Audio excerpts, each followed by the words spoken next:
During World War II, a Soviet soldier and his comrade, stationed in a small, undamaged building, were celebrating their recent victory with their fellow soldiers. It was a brutally cold night, and after some time, they decided to step outside for a smoke. As they enjoyed their cigarettes, they suddenly heard a distant, agonizing scream from the woods.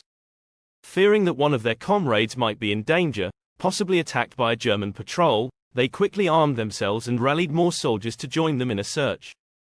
As they ventured deeper into the dark, freezing woods, an overwhelming sense of dread began to creep over the Soviet soldier.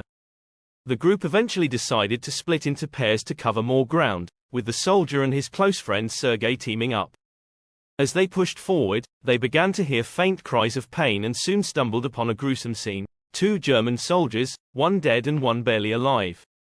The dead soldier's body was horrifically mutilated, limbs torn off, his face partially skinned, and his uniform shredded. The air around them was filled with a strange, chemical-like stench, unlike anything the soldier had ever smelled.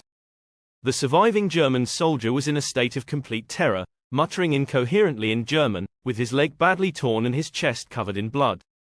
His fear was palpable, and he repeatedly screamed something that sounded like "Das Koloss" as Sergei approached him.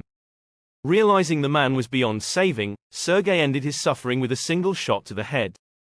Almost immediately after, the 2 Soviet soldiers heard eerie moaning sounds from the darkness. Suddenly, a tall, shadowy figure darted away from the scene, moving with inhuman speed through the trees.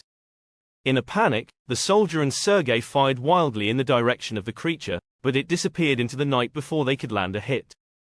The rest of the soldiers quickly gathered, but by then, whatever it was had vanished. Upon returning to their base, the soldiers were reprimanded for their unsanctioned search, but a report was still sent to the high command. Despite this, the incident was never investigated further, leaving the soldier haunted by the memory of the mangled German and the terrifying entity they encountered in the woods. This experience remained one of the most disturbing and inexplicable moments of his life, a chilling reminder of the horrors that lurked beyond the battlefield.